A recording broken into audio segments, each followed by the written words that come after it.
Hadis Nabi SAW yang masyhur, sudah sering kita sampaikan hadis ini dan ini hadis yang sahih, riwayatkan Bukhari. Kata Nabi SAW, man lazima istighfar, ja'alallahu lahu min kulli hammin faraja, wa min kulli diqin makhraja, wa razaqahu min haitsu la yahtasib. Ini faedah istighfar yang jarang orang renungi. Dia berpikir istighfar hanya mengampuni dosa saja. Perhatikan, barang siapa yang rutin beristighfar, ada dosa atau tidak ada dosa, maka niscaya atau pasti Allah akan menjadikan untuknya kelapangan dari setiap kesedihan. Ada apapun yang dia hadapi, maka akan selesai urusannya. Dan jalan keluar dari setiap kesempitan. Serta Allah akan memberikan rezeki dari arah yang tidak disangka-sangka. Ini luar biasa ini. Allah akan berikan solusi dari setiap kesedihannya, jalan keluar daripada setiap kesempitan, dan diberikan rezeki dari tempat tidak disangka-sangka. Oleh karena itu teman-teman sekalian, judul kita sangat tepat sekali, yaitu masalah berusahalah beristighfar. Jadi tidak harus istighfar itu pada saat punya dosa.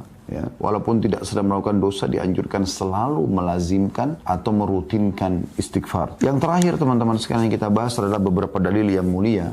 Kalau teman-teman yang pegang bukunya di halaman 75, ada Rasulullah SAW bersabda kepada Ummul Mukminin Aisyah radhiyallahu anha. Ini pengulangan ya, mereview apa yang terakhir kita pelajari. Ya Aisyatu, in kunti al-mamti bi dzambin fastaghfirillah fa inna at-taubata minadz dzambin nadamu wal istighfar. Wahai Aisyah, jika kamu telah melakukan dosa, maka mohon ampunlah kepada Allah, sebab sesungguhnya taubat dari dosa adalah penyesalan dan beristighfar. Hadis ini riwayat Ahmad. Pernah juga satu kali Aisyah berkata radhiyallahu anha, tentu tidak disebutkan dalam buku kita, ini tambahan saja. Dia mengatakan, pada saat saya melihat Rasulullah SAW lagi sangat nyaman, maka saya mengatakan, ya Rasulullah, berdoalah untukku. Maka kata Nabi SAW, ya Allah, ampunilah seluruh dosa Aisyah yang pernah dilakukan, yang lalu dan yang akan datang. Apapun yang dia sembunyikan, apapun yang dia terang-terangkan. Maka Aisyah pun tersenyum, bahkan dia sempat tertawa gembira, sampai-sampai dia meletakkan dahinya di tanah. Maka Nabi SAW mengatakan, apa kau gembira dengan doaku? Kata Aisyah, tentu ya Rasulullah. Artinya doa Nabi diijabah, dan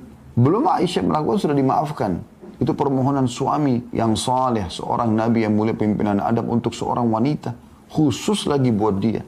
Bagaimana kita tidak anggap ini sebuah doa yang mulia? Tapi apa perkataan Nabi SAW? Ketahuilah wahai Aisyah, doa yang sama aku ucapkan untuk seluruh umatku setiap kali aku sholat. Sallallahu alaihi wasallam. Ini kemuliaan yang luar biasa. Berarti walaupun Nabi SAW tidak bertemu dengan kita, beliau memohon kepada Allah agar dosa-dosa kita dimaafkan. Juga hadis yang terakhir yang sempat kita bahas teman-teman sekalian adalah tentang bahayanya dosa itu. Karena dia akan menjadi sebuah titik kelam dalam hati yang otomatis akan mengacaukan hati yang merupakan mahkota daripada tubuh kita. Hadis Nabi SAW di halaman 77 ya, atau di halaman 76. Innal abda idza akhta'a khati'atan nukitat fi qalbihi nuqtatun sauda fa idza huwa naza'a wastaghfara wa taba suqila qalbuhu wa in 'ada zida fiha hatta ta'lu 'ala qalbihi wa huwa ar-ranu alladhi dzakara Allah kalla barrana 'ala qulubihim ma kanu yaksibun. Sesungguhnya seorang hamba bila melakukan satu kesalahan atau dosa, maka dalam hatinya terbentuk satu bercak hitam. Jika dia meninggalkan kesalahannya, beristighfar, memohon maaf, dan bertaubat, janji sama Allah tidak mengulanginya, maka hatinya dibuat cemerlang kembali, cerah kembali, segar kembali. Jika dia kembali melakukan dosa, maka bercak hitam itu dibuat semakin bertambah sehingga menutupi hatinya. Dan itulah makna tafsir kata arran dalam firman Allah Subhanahu wa taala, kalla barrana ala qulubihim ma kanu yaksibun. Sekali-kali tidak, bahkan apa yang mereka kerjakan itu telah menutupi hati mereka. Maksudnya dosanya. Kita lanjutkan dengan poin yang kedua, waktu-waktu yang dianjurkan beristighfar setelah poin pertama, yaitu melakukan dosa, langsung istighfar. Yang kedua adalah setelah melaksanakan ketaatan. Rasulullah SAW bila selesai mengerjakan sholat, beliau beristighfar 3 kali dan mengucapkan, Allahumma antas salam wa minkas salam, tabarakta ya dzal jalali wal ikram. Beliau mengatakan astagfirullah, astagfirullah, astagfirullah pertama sekali begitu salam, agar kalau ada kesalahan dalam sholat dimaafkan oleh Allah. Lalu beliau mengatakan, ya Allah, engkaulah zat yang maha memberi keselamatan, dan darimulah segala keselamatan. Maha suci engkau, wahai zat yang maha agung lagi maha mulia. Ini diriwayatkan Bukhari dan Muslim dan juga Imam Ahmad. Seusai menunaikan haji, Allah Subhanahu wa taala juga memerintahkan pada ibadah haji, ibadah yang mulia, tapi tetap diikuti dengan istighfar. Orang itu melakukan dosa atau tidak. Dalam firman-Nya dalam surah Al-Baqarah ayat 199, Allah berfirman, A'udzu billahi minasyaitonir rajim. Tsumma afidhu min haitsu afadhan nasu wastaghfirullah. Innallaha ghafurur rahim. Kemudian bertolaklah kalian dari tempat yang banyak orang bertolak, maksudnya dari Arafah di tanggal 9 Zulhijjah menuju ke Muzdalifah, dan mohonlah ampunan kepada Allah. Sesungguhnya Allah Maha Pengampun lagi Maha Penyayang. Jadi puncak ibadah haji hari Arafah itu tanggal 9 Zulhijjah, dan justru pada saat itu Allah Subhanahu wa taala menyuruh istighfar. Saya juga pernah ingatkan ya, bagaimana Nabi Adam alaihissalam, bagaimana Nabi Yunus alaihissalam pada saat mereka melakukan pelanggaran yang sudah Allah gambarkan. Nabi Adam memakan dari pohon buah yang dilarang, kemudian Nabi Yunus meninggalkan kaumnya sebelum diizinkan, walaupun niatnya baik ingin mencari lokasi dakwah baru, tapi belum ada perintah dari Allah. Maka mereka bukan minta kepada Allah, bukan Nabi Adam minta agar dikembalikan ke surga, dikembalikan fasilitasnya, bukan juga Nabi Yunus minta dikembalikan kepada kaumnya. Keduanya langsung mengucapkan permohonan maaf kepada Allah. Nabi Adam AS mengatakan, Rabbana zalamna anfusana. Ya Allah, kami telah menzalimi diri kami dengan pelanggaran ini. Wa in lam taghfir lana wa tarhamna lanakunanna minal khasirin. Kalau kau tidak maafkan kami, memaafkan kami, ya. Wa in lam taghfir wa tarhamna, dan kau kasihani kami, lanakunanna minal khasirin, kami pasti akan termasuk menjadi orang-orang yang rugi. Kemudian Nabi Yunus AS mengatakan apa? La ilaha illa anta subhanaka inni kuntu minadh dhalimin. Tidak ada Tuhan yang berhak disembah, tidak ada tempat saya bergantung, ya Allah. Sesungguhnya aku termasuk orang-orang yang zalim. Tapi aku mengakui kesalahanku. Seusai wudu disyariatkan juga membaca Subhanakallahumma wa bihamdika asyhadu an la ilaha illa anta astaghfiruka wa atubu ilaik. Maha suci engkau ya Allah, dan segala puji bagimu. Aku bersaksi tidak ada Tuhan yang berhak disembah kecuali engkau. Aku beristighfar dan bertaubat kepadamu. Ini mirip dengan doa kafaratul majlis ya. Pada saat dari majlis juga begitu. Intinya disuruh memohon ampun. Begitu juga seusai melaksanakan qiyamul lail, sholat yang mulia. Dianjurkan Allah menyifati hamba-hambanya yang suka sholat malam ini. Semoga Allah jadikan kita mereka. Dengan firman-Nya dalam surah Al-Imran ayat 17. A'udzu billahi minasyaitonir rajim wal mustaghfirina bil ashar. Dan orang-orang yang setelah mereka sholat malam, mereka suka memohon ampun pada waktu sahur atau sebelum fajar. Saya ingatkan kembali, istighfar bukan hanya diucapkan kalau dosa sedang terjadi. Ini penting. Saya sudah bacakan tadi hadis yang sahih. Man lazimal istighfar ja'alallahu lahu min kulli hammin faraja.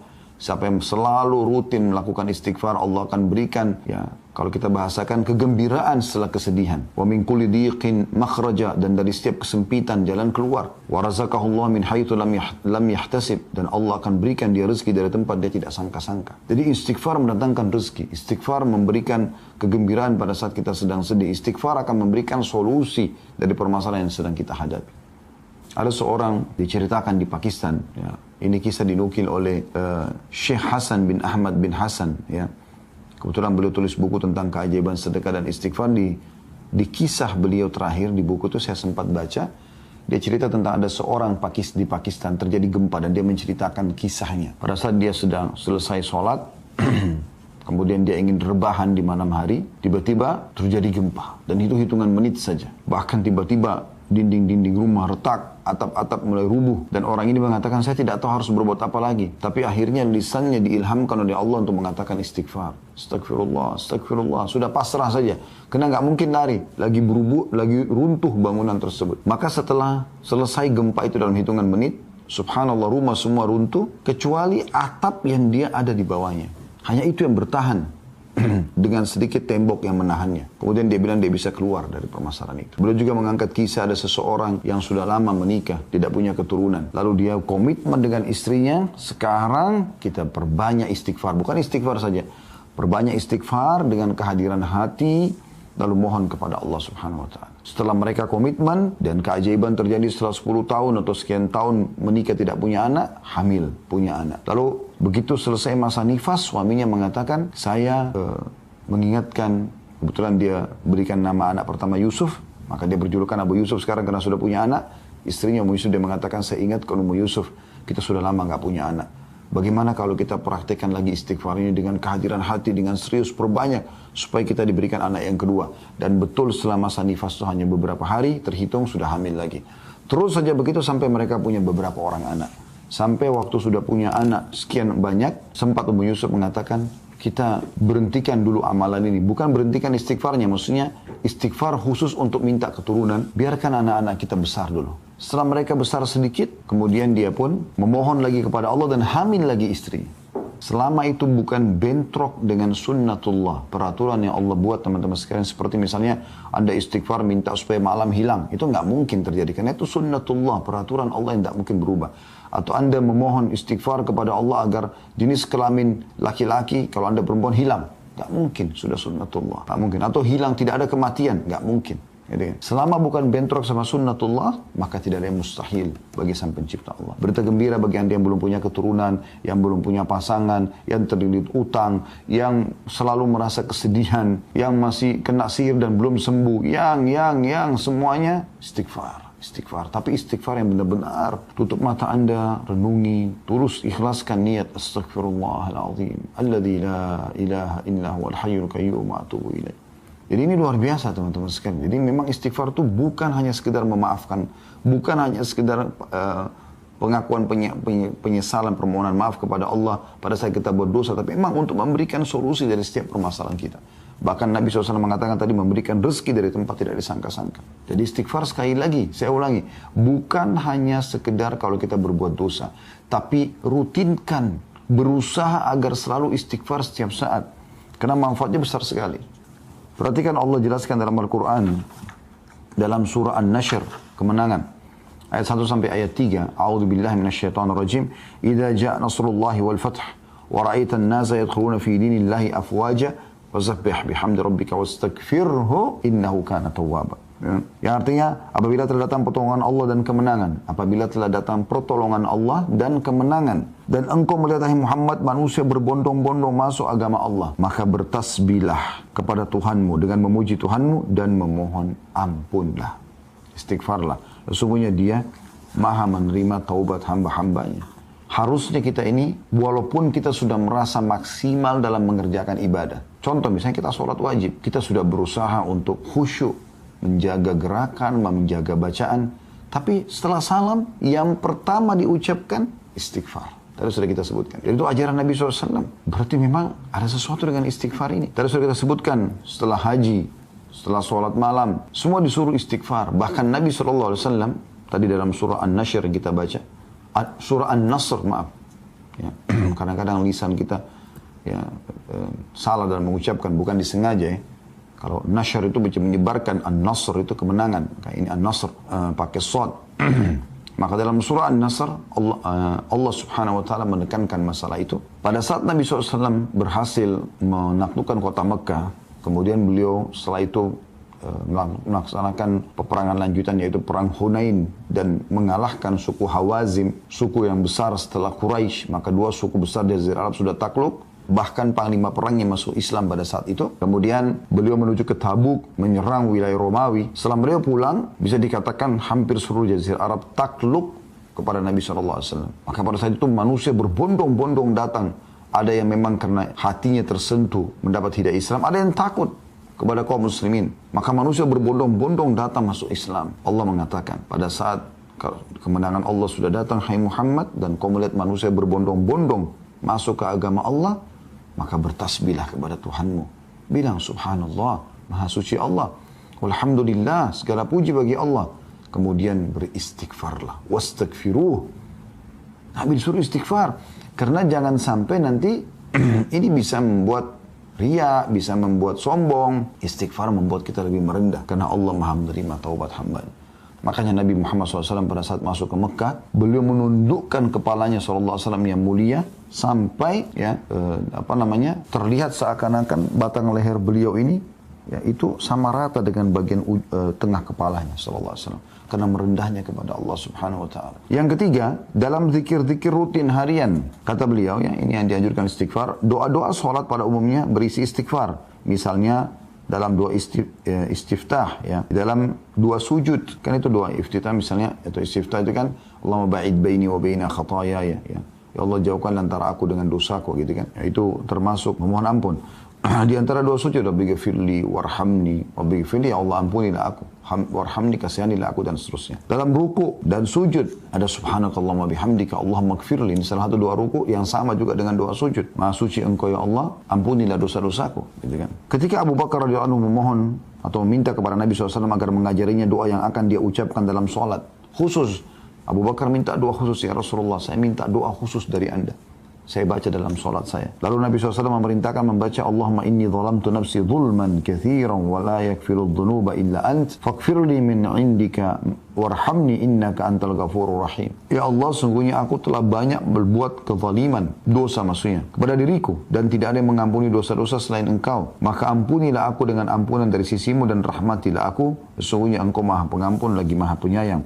Hadis riwayat Bukhari, Muslim, dan juga Ahmad. Artinya hadis ini hadis sahih. Padahal Abu Bakar waktu itu bukan sedang melakukan dosa. Beliau datang kepada Nabi SAW minta diajarkan doa khusus. Dan doanya mengatakan, Allahumma inni zalamtu nafsi zulman katsira. Ya Allah, aku telah menzalimi diriku dengan kezaliman yang banyak. Padahal Abu Bakar bukan radhiyallahu anhu melakukan dosa pada saat itu. Demikianlah, kata beliau, Anda mengetahui bahwa tidak ada tempat pun yang di dalamnya disyariatkan berdoa dalam solat, melainkan di dalamnya disyariatkan beristighfar. Dalam zikir-zikir pagi dan petang disyariatkan supaya berdoa dengan sayyidul istighfar, tuannya istighfar. Yang Anda sudah tahu tentu, Allahumma anta rabbi. Sudah pernah kita bahas itu ya. Ya Allah, engkau adalah penciptaku. Allahumma anta rabbi la ilaha illa anta khalaqtani. Tidak ada Tuhan yang berhak disembah kecuali engkau. Engkau telah menciptakan aku. Wa ana abduka, aku adalah hambamu. Wa ana ala ahdika, dan aku selalu sesuai dengan perjanjian denganmu, wa wa'dika, dan janji-janjimu, mastata'tu, semampuku, a'udzubika min syarri ma sana'tu, aku berlindung kepadamu dari semua keburukan yang aku lakukan, abu'u laka bi ni'matika alayya, aku mengakui semua nikmatmu padaku, wa abu'u bi dzambi, dan aku akui semua dosa-dosaku, faghfirli, maafkanlah aku, fa innahu la yaghfiru dzunuba illa anta, karena tidak ada yang bisa mengampuni dosa kecuali engkau. Apa kata Nabi SAW? Man qalaha minan nahari muqinan biha famata min yaumi qabla an yumsiya fahuwa min ahli jannah. Siapa yang membaca tadi itu, saya istighfar, tuannya istighfar yang baru saya sebutkan tadi, pada waktu siang atau pagi hari dengan meyakininya, betul-betul tulus baca, mohon ampun dari Allah, lalu dia mati pada hari tersebut sebelum sore, maka dia termasuk penghuni surga. Lalu lanjutan hadisnya, wa man qala minal laili wa huwa muqinun biha famata qabla an yusbiha fa huwa min ahli jannah. Dan siapa yang mengucapkan ini di sore hari, di malam hari atau di petang atau di malam hari ya, dan dengan penuh keyakinan, maka dia mati sebelum pagi hari, dia termasuk ahli surga. Yang keempat, anjuran beliau mengatakan senantiasa beristighfar setiap saat. Inilah wirid rutin Nabi SAW, padahal beliau telah diampuni dosanya yang telah lalu dan akan datang. Dari Al-Aghar Al-Muzani radhiyallahu anhu, dia mengatakan bahwasanya Rasulullah SAW bersabda, innahu la yughanu ala qalbi wa inni la astaghfirullah fil yawmi 100 marrah. Sesungguhnya terkadang hatiku tertutupi oleh sesuatu, dan sungguhnya aku beristighfar kepada Allah dalam sehari 100 kali. Hadis ini riwayat Muslim. Jadi kalau Nabi SAW istighfar 100 kali, Anda bagaimana? Kita bagaimana, saya dan Anda? Harusnya kita ikuti Nabi SAW. Padahal beliau sudah diampuni dosanya yang lalu dan yang akan datang. Aku mendengarkan Rasulullah SAW bersabda, Wallahi inni la astaghfirullah wa atubu fil yawmi akthara min 70 marrah. Beliau bersumpah atas nama Allah mengatakan, demi Allah, untuk memastikan agar umatnya tidak usah ragu dengan ini. Sesungguhnya aku beristighfar dan bertobat kepada Allah dalam sehari lebih dari 70 kali. Hadis ini riwayat Bukhari. Lebih dari 70 kali nyambung dengan hadis yang sebelumnya tadi. Beliau mengatakan 100 kali. Lebih dari 70 kan bisa 100. Dan disentuhkan sudah di hadis yang pertama tadi kalau 100 kali beliau membacanya. Dan Ibnu Umar meriwayatkan juga, dia menuturkan, inna kunna la na'uddu li Rasulillah sallallahu alaihi wasallam fil majlisil wahidi 100 marrah. Rabbighfirli wa tub alayya innaka anta tawwabur rahim. Sesungguhnya kami biasa menghitung bahwa dalam satu majlis Rasulullah SAW mengucapkan doa ini 100 kali. Wahai Tuhanku, ampunilah aku dan terimalah taubatku. Sesungguhnya engkau maha penerima taubat lagi maha penyayang. Hadis ini riwayat Abu Dawud, Tirmidzi, dan dikatakan hadisnya hasan sahih. Rabbighfirli wa tub alayya innaka anta tawwabur rahim. Nabi SAW membacanya dalam satu majlis 100 kali. Dari riwayat ini kita bisa lihat bahwasanya bukan berarti angka istighfar dipatok 100 kali. Tapi bisa bermakna bahwasanya Nabi SAW di setiap kali kesempatan membaca minimal 100 kali. Atau membaca 100 kali istighfar. Artinya dalam sehari bisa lebih daripada itu. Maka boleh orang, seperti dulu kita berusaha selalu istighfar setiap saat. Pokoknya jangan diam teman-teman sekalian. Diam Anda itu zikrullah, berdoa, memuji Allah kah, bertakbir kah, bertahlil kah, beristighfar kah. Terus